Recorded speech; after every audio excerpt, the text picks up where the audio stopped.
Millions thought they were settling in for a light evening of comedy. Instead, they watched a man collapse in real time. On April 15, 1984, Tommy Cooper, a 63-year-old British comedian, waited in the wings at Her Majesty's Theatre in London.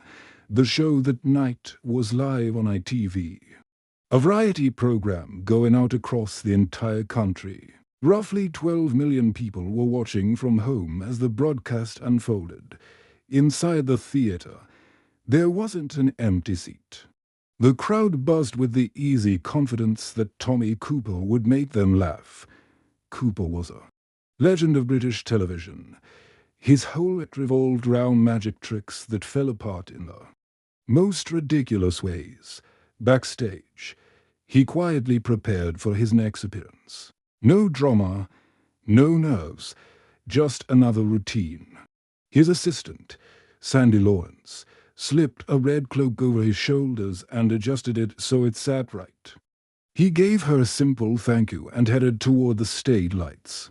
No one there knew they were hearing his final words. When he stepped out, the mood in the room lifted instantly. People smiled just seeing him on stage. He stood near the curtain, seemingly setting up for another clumsy, chaotic gag. The audience was ready for a stage stumble or a fake collapse. That was exactly what they expected from him. Then his body suddenly gave way.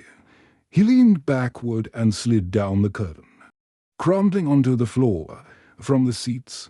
It looked flawless, like a perfectly executed physical joke. Laughter exploded through the theatre.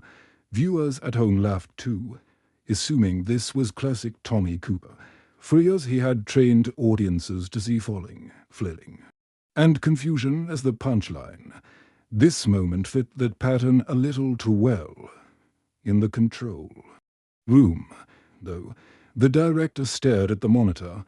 Cooper was still down. Seconds passed. He didn't move, didn't speak, didn't try to push the bit forward. The timing felt wrong. Comedy had turned into a strange, heavy silence. The director made a split-second decision. Cut away. An unplanned commercial break hit the air. At home, all people saw was an abrupt switch to ads. They had no idea what was happening behind the curtain. Stagehands rushed to Cooper and dragged him fully out of view. They laid him flat on the floor and began chest compressions, counting out loud. Someone called for an ambulance. Others tried rescue breaths, watching for any sign of response. There was none. His body stayed still. Paramedics arrived and rushed him to Westminster Hospital. Doctors worked to restart his heart, but the damage was too severe. Tommy Cooper was pronounced dead on arrival. A massive heart attack had struck him in the middle of a live television broadcast. Back at the venue, the production had to continue.